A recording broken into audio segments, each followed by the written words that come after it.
Hello and welcome.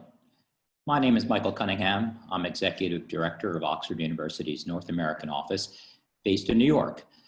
I'm speaking to you today from my home on the Upper West Side of Manhattan. My colleagues join me in saying that wherever you may be today, we hope that you and your loved ones are well and that you are staying safe and healthy during these challenging times. In November, I'll be celebrating my 28th year working with the University of Oxford. So hard to believe I can hardly say it. People ask me, why have you stayed with Oxford for so long? And the answer is really quite simple. It's the people. The people I'm able to work with day in and day out over the last 28 years are an extraordinarily wonderful group of people.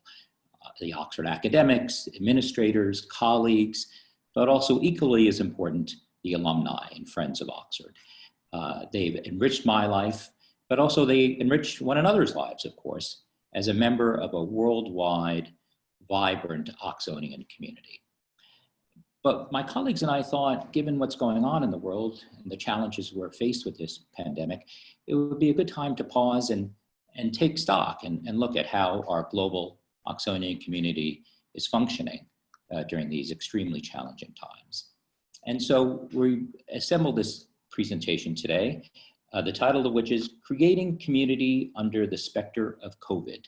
And we're delighted to have Christine Fairchild, the Director of Alumni Relations in Oxford, joining us today from the heart of Oxford. And so we'll be able to get an update from Christine, hear a little bit about her background before joining the university, and get a sense of how the mood is in Oxford, literally as we speak.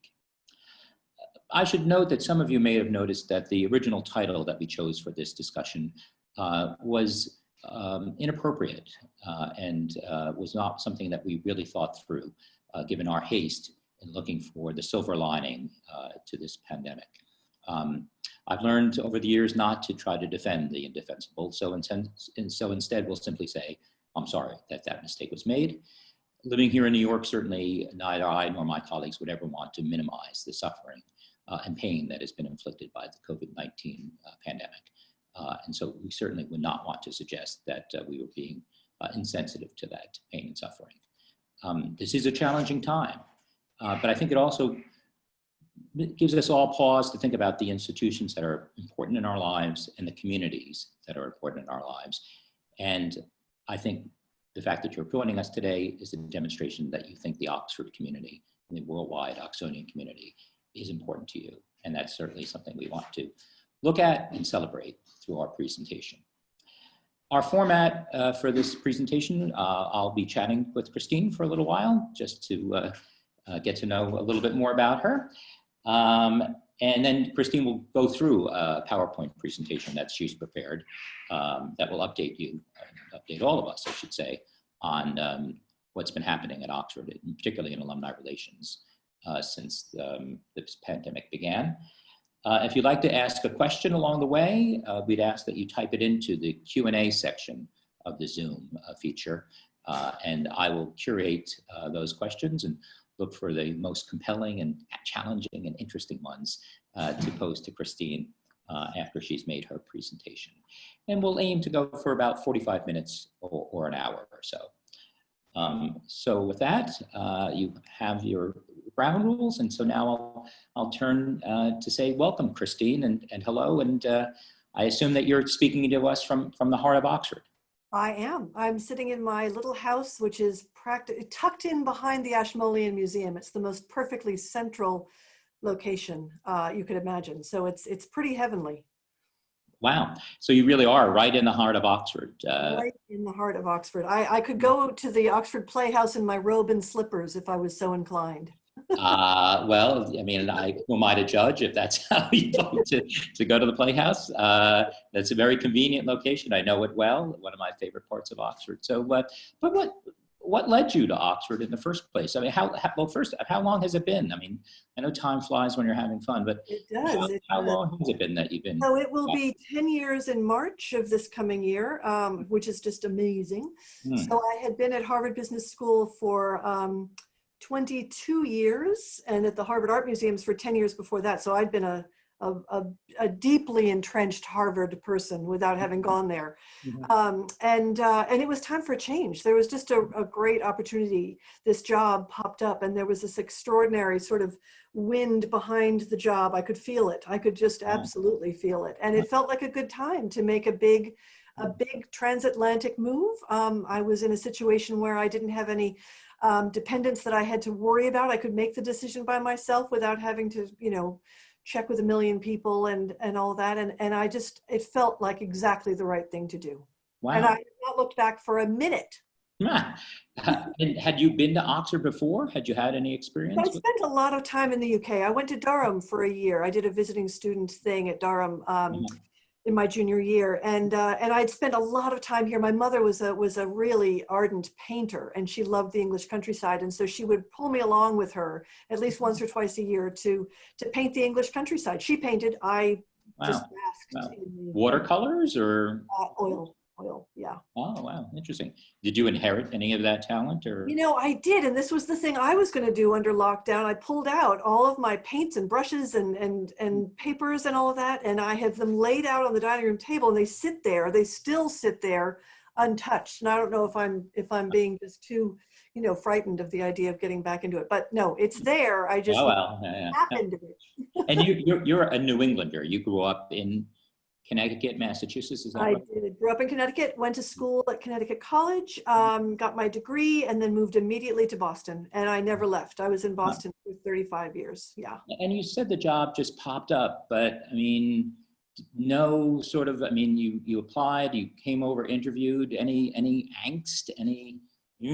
Honestly, Michael, it was one of those extraordinary things. There really was not a moment of thinking I'm headed down an uncertain path. I felt from the moment I walked into the, oddly enough, into Wellington Square, which is not the most inviting place at all. But the minute I sort of got a sense of what the job was, and I sat down with my our then boss, Nick Rollins, to understand what the dynamics were of the job, and began to walk around and just kind of absorb the city and absorb the university, I began to feel this is where I belong. I really felt that. So yeah, there's been not a moment of looking back and thinking, oops. So you were right. Yeah. So far, so good. Yeah. It could all go very wrong tonight, though. We could never take it for granted. I know. Right. Has anything surprised you? Just taking the job. Obviously, you have a sort of a mindset of taking a job and what it's going to be like. And yeah, there were frankly two things that surprised me. One was the size of the refrigerators when I moved here. Yeah. So they're all the size. They were the size of like those college refrigerators that you have. And I thought, you're kidding me! Like an adult lives out of those. So that was one surprise. But frankly, the other surprise is that I did love it as much as I do. And this is what no one tells you when you make a transatlantic job decision, is that it's going to leave you in a very conflicted place down the road. So I'm 3 years away from retirement, and that notion, that specter of what am I going to do when when the job is finished? Do I stay here or do I move back to the States? I'm very, very torn, and I wasn't expecting that. And I just don't think I'd thought about that. I just was so excited about the job that I didn't think that there was life after the job. So that's the big question right now, is to sort of think about that. Yeah. Well, in a way, it's a nice problem to have. That you've been. I know, and I feel very fortunate, really. Yeah, and you obviously glowing praise for the job, but is there a particular part of the job that you really enjoy the most, that you find is the most rewarding? Or no, I think it is. Well, it's obviously the people, as you've said. The people are extraordinary. They just make your day worth getting up for, obviously. But this university itself is quite unique, and we'll get into that in my talk a bit. But just the pulse of the university and the access to content, access to great thought leaders, you feel here as if important ideas are being formed and shared and experienced. And it's not just because we're at the forefront of the COVID research and all of that, but we are privileged to work for institutions like this. There is nothing like the higher ed space gives you access to great thought leaders and extraordinary communities of people. And so for me, what I love most about it is being associated with that, I'd say. Oh, interesting. And of course, being part of a collegiate university, and you have a college affiliation. I do. I was adopted by Jesus, the college, not the man. Yeah, And I was going to say, you don't hear that phrase too often. and that has been such a privilege, because in fact, I don't think it's possible to work here and not have that affiliation. I think you would feel very lost, and I think people would have a hard time understanding, or I'd have a hard time understanding what the experience was like. So I feel very privileged to be a Hugh Price Fellow at Jesus, and love it. Yeah. Yeah. Well, I'm a member of Lincoln, and if you can't be a member of Lincoln, Jesus is okay. So. And you alluded to, you're going to talk a bit about what's happening on the ground now at Oxford as part of your presentation, but just kind of a more general sense of the mood. Before. Well, I would say it's, everyone is holding their breath to some extent. There's no question. In fact, last night I was on a Zoom call with the Oxford City Council, and the whole city of Oxford was invited to participate in this. And there were representatives from Oxford Brookes University, Oxford University, the police force, the student unions from both of our institutions, and really trying to kind of unpack the concerns that the man on the street has about, tens of thousands of students returning to this city.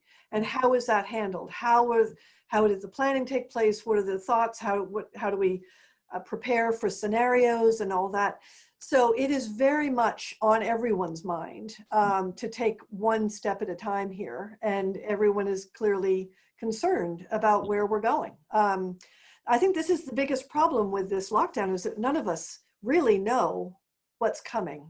This is the first time in our collective lives where we've just not been able to plan much at all. So there's all this scenario planning that is incredibly complicated and detailed, and you feel it's happening in every corner of this institution. Yeah, no, certainly conversations I've had with members of the university leadership who were working on this, as you, I'm sure, have experienced, the dedication, the thought, dare I say, the anguish that has gone into planning and preparing for the students to come back is really extraordinary. And as one might suspect, given the Oxford's concern for the individual student, and obviously really wanting to make this work as carefully as possible. So I know you've created a presentation to share with people, just to update us a little bit more on what's happening. So would you like to go to the presentation now and do that? back with some questions from our excellent. Very good.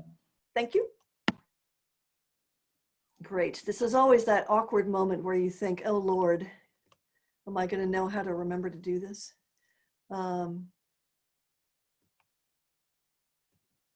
Great. I think we're set. Hopefully everyone can see this. I'm going to just assume that because I'm not hearing anything. I can see it, yeah. Excellent, lovely, lovely. So I just want to say again, on behalf of Michael and the team in New York, thank you for joining us. Really pleased. And although I can't see you, I know there are actually lots of wonderful friends in the audience. There's a distinguished friend of Oxford Award recipient. Hello, Oliver. There are alumni group leaders. There are members of our alumni board.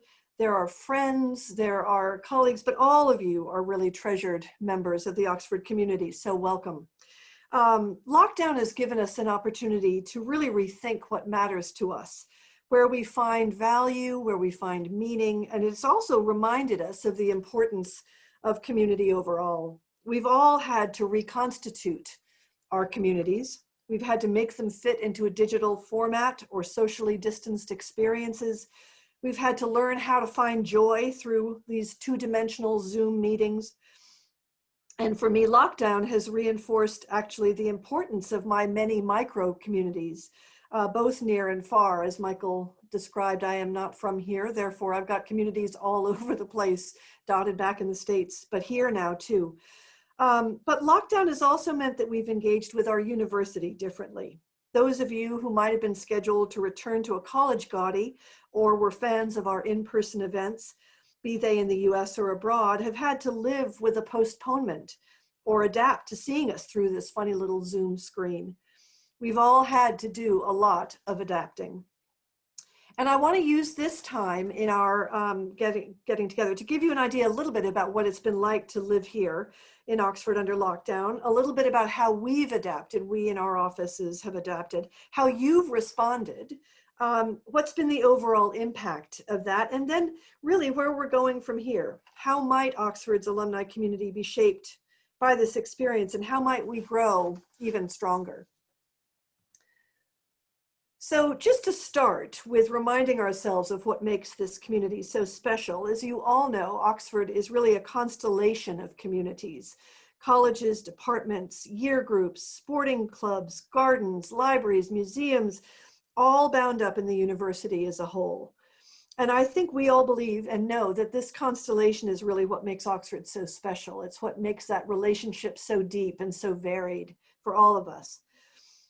The colleges seem to really own our hearts. They are uniquely positioned to reinforce a sense of nostalgia, a sense of belonging on both a personal and a local level.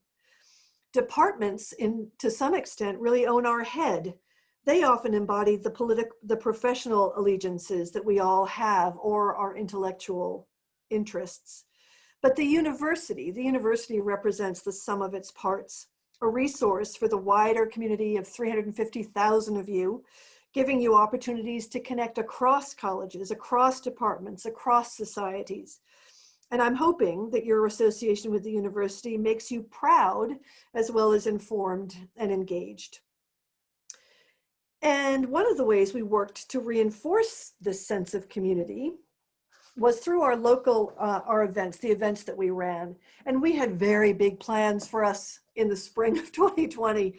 My goodness, we had, as many of you know, adopted this wonderful rhythm of doing international events in either Europe or Asia every other year. And the North America office was always delivering their big alumni weekend every other year, with road shows to different cities in North America in the intervening years. And 2019 was supposed to be a banner year, 2020 was supposed to be a banner year where we were featuring events, we were organizing events in Berlin and satellite events in Barcelona and Stockholm in March. And the New York team was working very diligently at pulling together our New York Alumni Weekend in April. We had 400 people plus booked for Berlin. We had over 100 people booked for Barcelona and Stockholm. There were probably 800 to 900 people expected for New York. And then everything changed and we had to press the big red reset button. We'd had some rumblings. We had known and heard that there were some issues that were looming, that the world was looking different, starting, well, certainly the academics and the scientists were seeing it in January, but we as a staff were starting to see it in February. Silver Group, which is the university's sort of crisis management team led by the vice chancellor and populated with the pro-vice chancellors and heads of divisions, they started meeting in earnest in early 2020. And in mid-February, they were already issuing very cautionary warnings saying, you know, we should pay attention. The world is beginning to shut down. So by early March, we knew that the news wasn't good. The 7th of March saw the first confirmed cases of students getting COVID. We quickly pivoted and began to respond to that, looking at the world scene, and we postponed our events in Europe. We said postponed because we thought we might be able to, out of the ashes, reinvent them in the autumn. We postponed Meeting Minds Europe, so Berlin, Barcelona, Stockholm came off. We postponed the events in New York, again, hoping to be able to reestablish them going forward in the not too distant future. But meanwhile, all these cases here in Oxford are starting to pile up.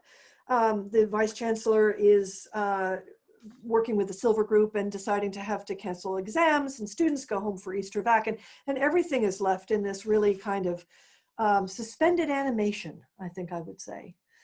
And on March 23rd, we went into lockdown, and it felt as though the circus had left the town. None of us had ever seen the streets of Oxford so empty. The buildings, which are so beautiful in their own right, even with the people pouring in and out of them, the buildings just seemed to be glowing from this beautiful clean air and the fresh light.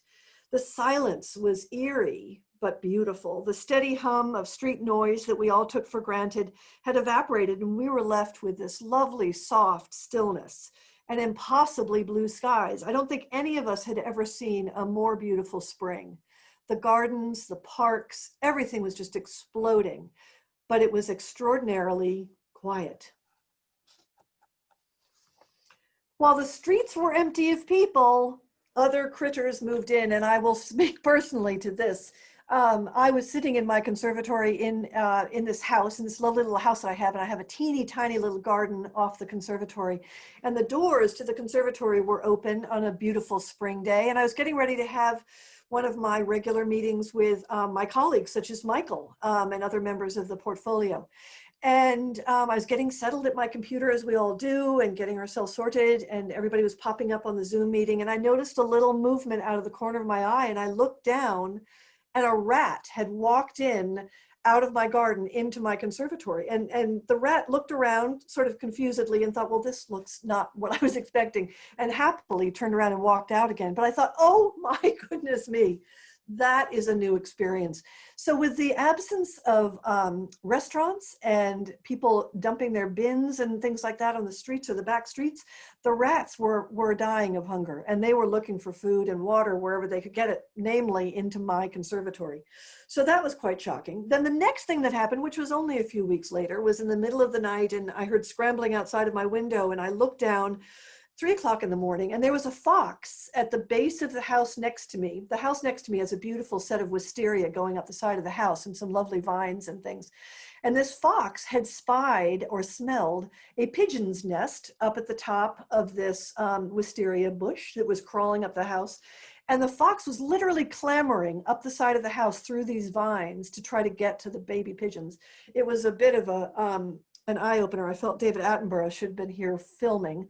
But this fox was absolutely so resourceful and so determined to get this pigeon. And they did, in spite of me trying to shush it away and move it on. But it was really quite an amazing sort of new experience for an urban dweller here to suddenly see the critters starting to take over the city. Meanwhile, so lockdown for us was the same for all of you. We all set to work from our kitchens, our living rooms, our studies, our bedrooms. The new word of the century was pivoting, learning how to pivot and be adaptable. So we were madly trying to get used to this idea of working remotely and getting all of the things done that we had to get done to unplug our events and our activities around the world, and then reset or replug in with some new activities. So we were working very hard to make all of that happen. I think the biggest challenge for us at that time, frankly, was getting used to the idea that our events that we had worked so hard on weren't happening. We are very much people, as you can tell. And we work off of the energy of the people that we serve, our alumni our partners. And to know that we couldn't have that, we weren't going to have that experience was really quite emotionally, I think, draining for many of us. So it took us a little while to sort of reset, but we learned to roll with the punches. We had some really wonderful early successes with some great content pieces with academics. We learned to cope with the technological hiccups, and you all were willing to live with the imperfection, which was amazing. So in some cases, in some sense, it was actually quite liberating to embrace this new way forward. The collegiate university was really working hard. I've never seen anything like it. You could feel all the energy pulsating behind the walls. But colleges had some severe things to cope with. They had to look at their schedule of conferences to which they are dependent for a lot of income, and cancel those conferences. A lot of us were looking at staffing levels and figuring out what could we do that was what did we need to do that was mission critical? What could we put on the back burner? What did that mean for regard to furloughs? How we could take advantage of the furlough scheme from the government? How could we tighten our belts overall in anticipation of a tougher financial situation for the university? Meanwhile, students were sent off in a very sort of uncertain way into their Easter break, wondering what their fate was for the coming term.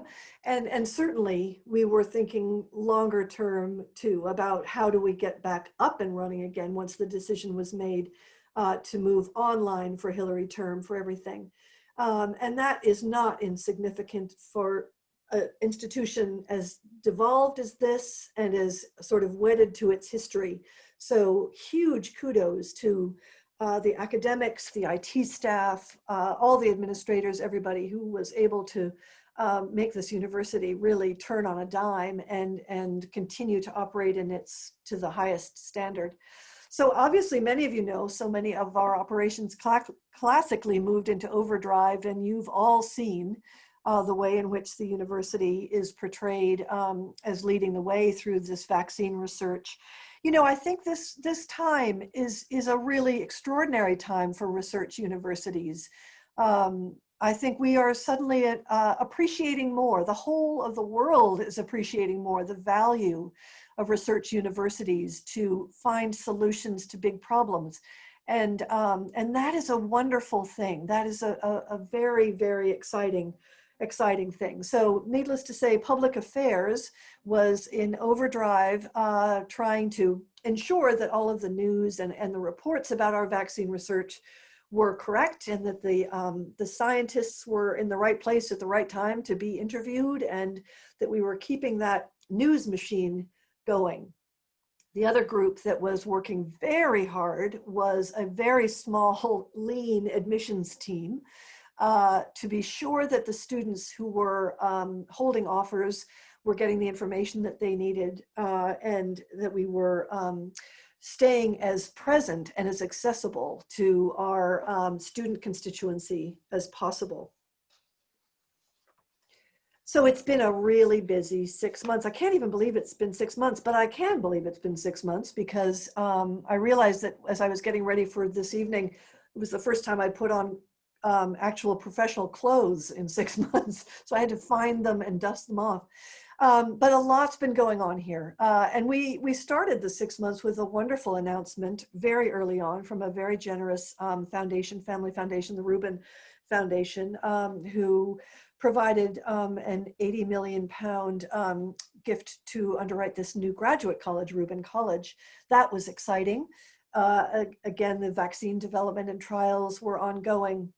We had this sort of bittersweet experience of students crossing over into the alumni community without much hoo-ha. And frankly, that was really quite difficult. I know it was difficult for the students, but it was also difficult for us because there's nothing more celebratory than to welcome a new cohort into your alumni community. And so we had to rethink how we were going to do that. What was the message going to be? How were we going to create the energy around that so that students felt uplifted and positive and supported? And that was a challenge. I think that student cohort will always remember that transition in the same way that the freshers will always remember their transition into the university this autumn. We had the renewed focus on diversity issues, you know, the whole Black Lives Matter movement and Roads Must Fall and all of that, again, brought us into an awareness of how we needed to look at ourselves and look at our experience as a university and the experience of our constituents in that university. So there was quite a lot of attention paid to that is still very much ongoing. We were very delighted to see 3 of the most respected rankings come out with Oxford at #1. And it's not just the fact that you're #1, but it's sort of it's what we did to get there. And we know we worked very hard to focus in on our access and admissions issues that had been challenging for some time. And that was playing out in these rankings. The other thing that was a really wonderful vote of confidence was to see that the graduate outcomes, our students when they graduate 18 months later are measured as to where they are. Do they have jobs? Are they happy in those jobs? Are they well supported? And those, the response to that survey was very positive. So over and above the university's kind of overall brand image, there were some very specific ways in which we felt really we were being recognized for the things that we felt were so important as well. So plans were ongoing to resume teaching in Michaelmas, and as I've said, we're all waiting with bated breath. We are in, I think it's next week is Knoth Week, And then the following week is the first week of term. So we will see how it all goes. But I can feel them. They're starting to come back. You definitely feel the streets are fuller and fuller of younger people. Another thing that happened was we launched Meeting Minds Global. So that was another pivot for us, where we had always been delighted to offer an event in September here in Oxford that drew somewhere near close to or over 1,200 people from all sorts of regions. But this time, for this online experience, which was over a week, we had over 6,000 registrants from 95 plus countries. And that was amazing. If there is a benefit to lockdown, it's that people are hungry for content. And we are certainly seeing pent-up demand being unleashed, which is wonderful. So there is a great deal to be celebrated in that. Our alumni groups did a huge amount of work themselves to respond to this difficult time. A lot were able to respond very quickly, and there were some of our alumni groups in China, in fact, did a lot of work very early on with China's lockdown to try to raise money for some of their local hospitals, to do some fundraising in the name of Oxford for their local hospitals. And they also did some fundraising to purchase PPE equipment to send back here for us to then distribute to the John Radcliffe. So it was an amazing outpouring of support from our alumni groups on the ground. A lot of groups, and Cameron, I hope you're on the call from the Oxford Entrepreneurs Network. You and your team at the OEN did a lot to reframe your events to be virtual. Suddenly we were seeing geographical boundaries coming down, and it didn't matter that you were the OU, Oxford University Society of Vienna. It really mattered that you could leverage the resources or the networks around you to come together and do things together in a way that was really powerful. And in fact, there was a lovely event that was done in North America where the alumni groups in Ottawa, Washington, D.C., and Mexico City leveraged their positions as their nation's capitals to come together and offer a joint event. So that was terrific. A lot of alumni groups went ahead and did freshers events, even though they had to be virtual, to welcome and send off the students that are headed here as freshers, and that's always wonderful. And a number of them did some wonderful events to welcome in some recent graduates, so that was great. And then there's been some great energy around raising funds for student hardship coming out of alumni networks. So there's been a wonderful response by everyone in that network of 188 groups around the world to reinforce a sense of community, all under the umbrella of Oxford. This summer, we spent I and the leadership team, the chairman, deputy chairman, and treasurer of the alumni board, spent a lot of time refocusing a raison d'etre for Oxford's alumni board. This is a group of 20 people drawn from across the alumni community, committed alumni. Many of them, quite a few of them are on this call right now, and I'm delighted to know that. Thank you very much. And this group helps me think a lot about how to enhance alumni engagement. And I think also by virtue of this group and who they are, their voice and their influence, I think they also raise the visibility of alumni in general at Oxford. And I think this is a slow transition. And one, if you did ask me, Michael, what my biggest surprise was when I moved here. One of my other surprises, aside from the size of the refrigerators, was the way alumni fit, if you will, into the university. And they fit certainly within alumni fit within colleges. There's a strong sense of affiliation within the colleges. But interestingly, for the university writ large, overall, alumni, how we talk about alumni and the role they play has been fairly muted, frankly. And I think there's an opportunity for us to really turn the light on our alumni and think about ways in which they can be seen as more of our partners and advocates and truly in service to the university, but also in service to the world as well, not to draw too fine a line on it. But anyway, the board is a representative group that is helping me to reference the perspective of alumni, and hopefully will raise and support alumni as advocates and foot soldiers across the university. So that's been another wonderful outgrowth of being in lockdown and this particular 6-month period. But there is a new way forward, I believe, very strongly. This lockdown has kind of dragged us into the 21st century. We probably wouldn't have been brave enough to embrace a virtual and digital experience for alumni to the extent we have without this lockdown. Because I think we were so wedded to the way we did things in the past. But that said, we will do more in person. We will again be together again, as Vera Lynn would say.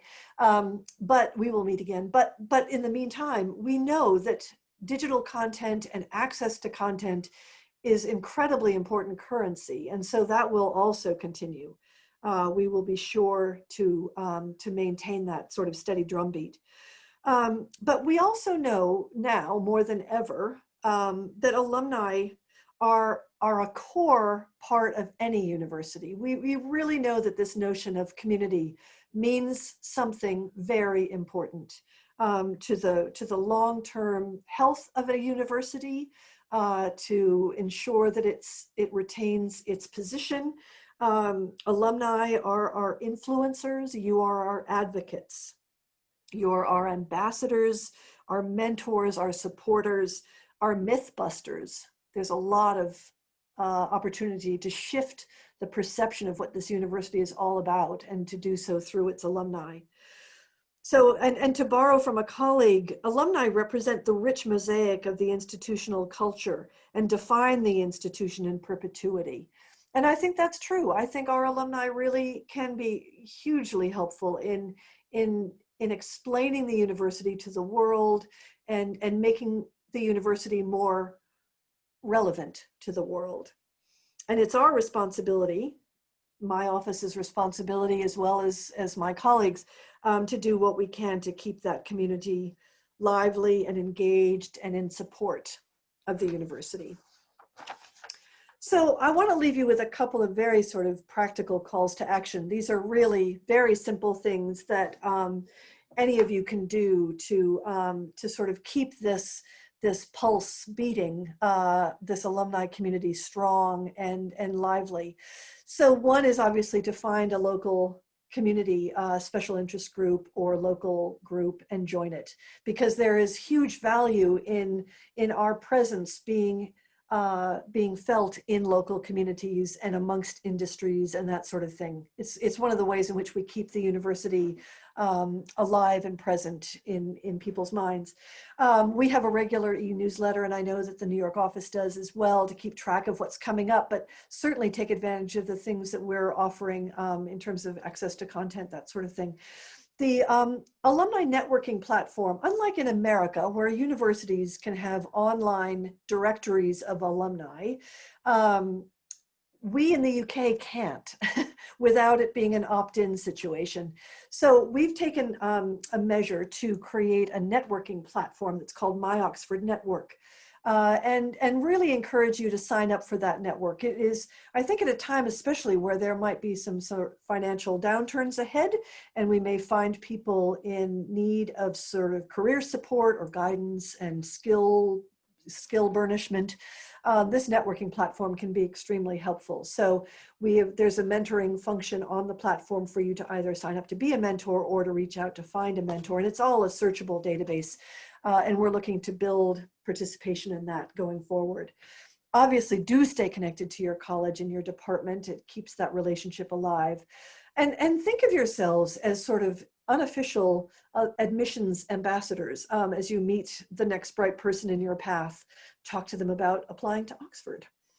And finally, the student experience. You know, we're very aware of the fact that students are here at a time where there's so much uncertainty. And if you have an opportunity within your organization to offer an internship to an Oxford student, please do get in touch, because we are really keen to try to increase that number that's available to students. There is an unending appetite on the part of the students for that kind of interaction. So just finally, I just want to reinforce the fact that we are here to support you, our community. We will continue to provide you content. We want to support and inspire local groups to do the outreach that we feel is so important. We want to provide online networking and mentoring opportunities, but we want to be sure that we're leveraging the community to make a difference. And that could be a difference in your local community, a difference in your college, in your department. It could be a difference in any of your channels. So the idea that Oxford can make a difference in the world, I think Oxford alumni can make a difference in the world, is a very powerful one. And I think we want very much to do what we can to support you in that effort and to be sure that we're staying close and engaging with you. So I think that is about it. I just want to say thank you. Great. Well, thank you, Christine. That was really really helpful and enlightening, and I think give us food for thought, but also some action points that people can follow up on. I think it's particularly interesting how you can tell that story about the rat so calmly now, when That was funny. time you weren't exactly as calm as you are now. So, but it was, in hindsight, everything becomes much easier. So. So we have some questions. Maybe before I get to the questions, Cameron Turner is indeed on the session. He says that thank you for the shout out, but also reminds that OEN is a team effort. So sharing your praise as is appropriate. Thank you, Cameron. We have an anonymous attendee who asks, given the dislocation that has been created by COVID, particularly in academia, do you foresee any long-term changes to academia itself in terms of how students learn and complete courses, i.e. through distance learning? And the writer notes that he or she asks this selfishly because I am interested in I am a mid-career executive and would like to pursue a doctorate at Oxford, but was informed that most graduate degree programs are full-time and require residency close to Oxford. I'm not sure. Some of that is in your area of expertise. Some of it may be a little on the fringe, but yeah, I would be happy to do a bit more digging for you. I can tell you a couple of things though, and these are things that I've certainly picked up as I'm talking to the senior leadership of the university or hearing them talk. That the Oxford experience of being here is so important. So this notion that the Open University, for instance, can do things in a very agile way by using distance learning. Oxford, by virtue of its experience, the college experience of living and breathing and associating with a college, that close association with a tutor or your mentor is so important that I think it would be, I can't imagine Oxford moving into, a digital experience wholeheartedly. Obviously now we are in a sort of a blended one to some degree in that, full-blown big lectures are being done virtually, digitally, whereas there is every hope that the tutorial system will support face-to-face teaching, and that the two-on-one student sitting in a tutorial room with his tutor or her tutor will still be viable with face masks and socially distanced, of course.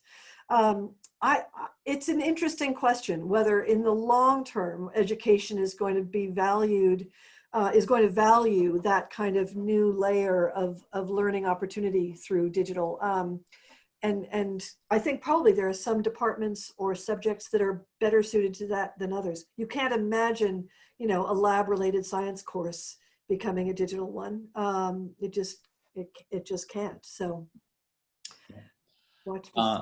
Again, not for DPhil students, but I think it does worth bearing in mind that the Department for Continuing Education has long had a number of online offerings, a very broad, vibrant program, not necessarily always for people interested in getting a DPhil, but if you are interested, I would certainly encourage people to explore the offerings from continuing education. Michelle Clayman, hello Michelle, asked, how has the A-level debacle affected the university? And perhaps not everyone is aware that there was obviously, given the challenges of COVID, a real debacle in terms of bringing this current crop of students in. So Could you say a little bit about that, Christine, and how? Yeah, well, it was an incredibly intense and uh, um, heartfelt time for students, because they were waiting to hear what the results of their A levels were, and whether they would be able to whether they would be tendered an offer to the university, or whether indeed their grades were too low and they wouldn't. I mean, this was just this horrible time, and there was a decision to move to an algorithm to produce those results on behalf of the students' work, as opposed to having them be judged by their teachers.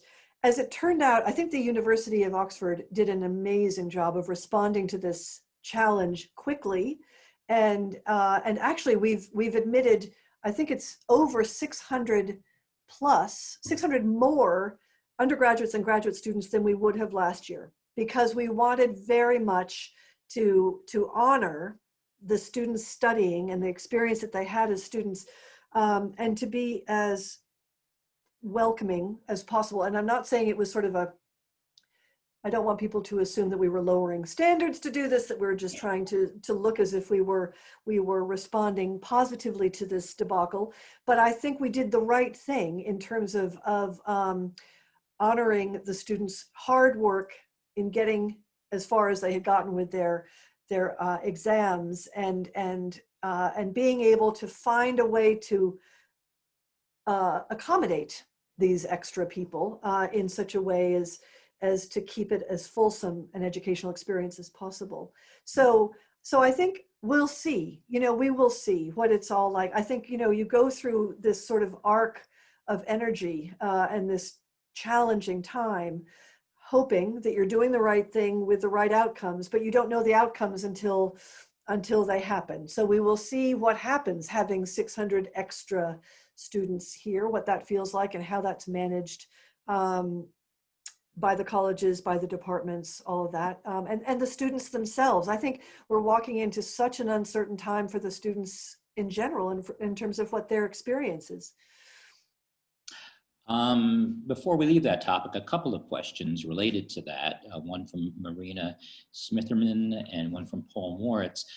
Does the increase, the 600 extra students for this year, mean there'll be fewer places next year? And also, do we know what proportion of those students may have come from North America in general and Canada?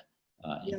Sadly, I don't know the proportions, but I'm sure we can get you some information and send that round. And what it means for next year, I'm afraid I can't tell you that. Again, I'm probably not as close to the details of that sort of thing as you might like me to be.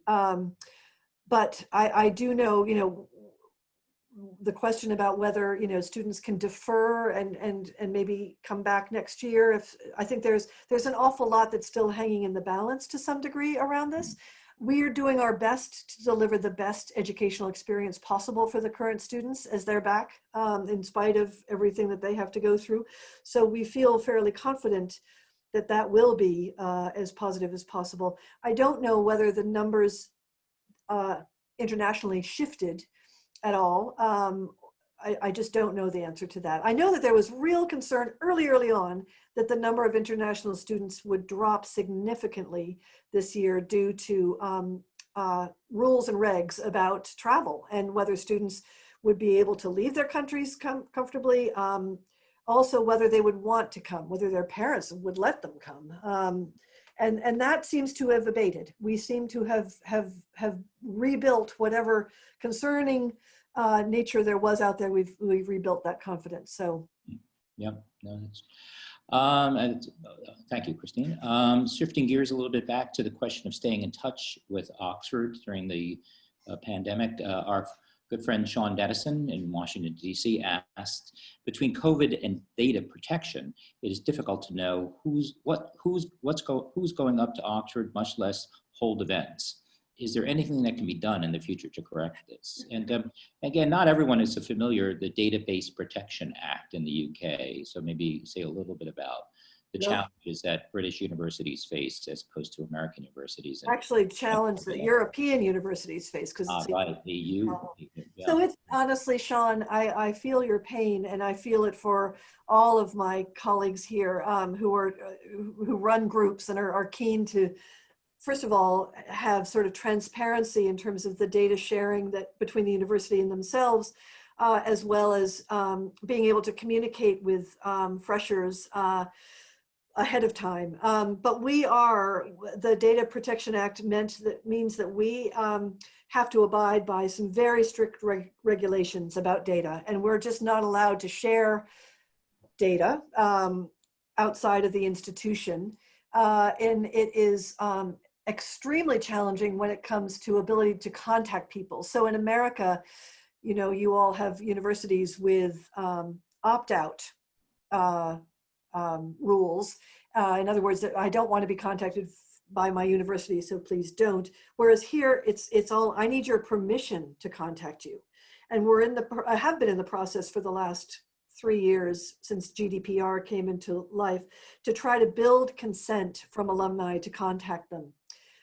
It is a really cumbersome, slow process and not fun at all. And I think it is crazy when you think about what we're trying to do. We're not selling anything to alumni. We're trying to create a sense of community and to actually give back to what they actually, or extend the experience that they had as students. We're not, I'm speaking perfectly purely as an alumni relations professional.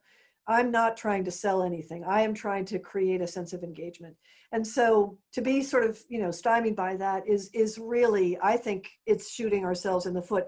And I think we're going to go back to the legislative body that was behind this and to try to make a case for a bit more of a lenient approach for alumni relations, because we really think you didn't spend 3 years here or 5 years here or whatever without expecting more from the institution. And I think we're certainly seeing that more from a younger generation coming through now. The expectation is, I've paid this money to be a student at Oxford, and I'm expecting there to be a bit more quid pro quo going on. So some benefits, some services. I've often thought that, universities should be considered almost home base. It's the place you come back to regularly to either find an answer, get inspiration, meet new people, take advantage of resources that the university offers. That's what we should be. We should be seen as a giant resource for you, and not in a pejorative way. No, well said. There's a couple of questions that relate a bit more to fundraising, Christine, and perhaps you and I together could tackle them. I know it's not part of your remit in your current position, but I know you have deep experience from your Harvard days. One relates from James Quitzlin, who asks the impact of Brexit will have on our traditional funding sources. And the other question was from Fabio Enza, who asked, given the challenges of the pandemic, how successful can we be in terms of raising money for larger projects, particularly those related to research and technology innovation, and gathering funding for those initiatives. So Brexit. Well, Brexit, we don't know, do we? We don't know whether we're going to, what we're going to find at the end of this year. But that said, I think we are anticipating some serious, some loss in research funding that was tied into our relationship with the EU. Working very hard to think through what the implications of that and how to sort of stem that tide. I think when it comes to fundraising overall, as I said, we started this lockdown in a very strong place. And I think in the last 6 months, in fact, we ended the year with the second best fundraising year we've ever had as an institution. That says something, that is remarkable. And I think part of it is that the university is perceived to be a place you can trust to put your investments, to invest in. There is incredible potential to have an impact. And I think that message is resonating loud and clear with some of the big sort of transformational funders out there. I think our alumni indeed feel proud and wanting to be involved. That said, we know that there are these big gifts that come in, such as the Rubin Foundation, the 80 million pound gift, which is wonderful, but is you can't always count on that. And I think we have to, we're taking a fresh look at what the next iteration of our fundraising activity will be, and how do we frame that? How do we frame that at a time when we're walking into a financially unstable world? And how do we continue to show that we are a good steward of gifts like this, of contributions like this? How do we show that there is value here, and that we can extend the value of contributions, I think? Yeah, and certainly I echoed that, again, we never want to say silver lining, but certainly the response during the pandemic from North American alumni and friends in terms of giving financial support to the university has really been heartwarming, and really has galvanize our efforts. But also, I mean, as much as we celebrate the super large benefactions, and rightly so, I was just talking to colleagues this morning about a gift. I think it was $131 that came in last week from a middle school here in the United States that happens to focus on children of special needs. And they pooled some of their lunch money. Oh. And get choked up saying it, and sent it to Oxford for support of the COVID vaccine. So $131. So it's things like that can really speak to how much Oxford's work means to the global community as much as the Oxonian community. A last question, time for just a last question, Christine, and it's from an anonymous person who just wonders if you're the first American to lead Oxford Alumni Relations office. And that kind of also makes me think also just any differences that you've seen in your work within Alumni Relations, hosting events in the UK, as opposed to hosting alumni events in the US. So just if I could piggyback that question on the other question as well. Well, I'll be very quick because I don't want to stand between you and either your lunch or your dinner. So as far as was I the first American? No, my predecessor, Nancy Kenny, was an American who moved here. Now, granted, she's Lady Nancy Kenny. So she married Tony Kenny, who was the former warden at Rhodes House and extraordinary philosopher and remarkable Don here at Oxford. But she is American. She still is American. And she and I spend time, she's my therapist at times, where if I feel the university is taking me down a rabbit hole that I don't quite understand, she's able to pull me back out. But she and I have spent a lot of time talking about this difference between American universities and English universities. And actually it's quite strong. And one of the things I did feel very early on my time arriving here was how people affiliate with their institutions here versus in the States. In America, we are all about the pom-poms and the rah-rah, and we galvanize around homecomings or football matches, football games, and we do, tailgating in the parking lot and all of that stuff. Here, affiliations are much quieter. And I don't know I think part of it is, I think people are much more retiring when it comes to that kind of affiliation, sort of crowing about that sort of affiliation. In America, goodness gracious, I'll tell you my deepest, darkest secret, because Americans are just, we live life out there. Whereas I think, English people are much more restrained and perhaps a bit quieter about those affiliations. I also don't think the institutions asked as much of their alumni in the past as American institutions asked of their alumni. So we Americans were born with like a microchip in our necks that, get us to join a committee and come to a reunion and give back. And it's an amazing part of our culture. And here in the UK, it's been a slow burn. It's been slow to come into the light. And I think we're now seeing the reality of, as institutions realize the importance that alumni play in burnishing the brand of that institution. We're now getting better at talking about that relationship and what we can do for you as an alum, and what the alum might be able to do and help us with as well. So it's coming into its own. Yes.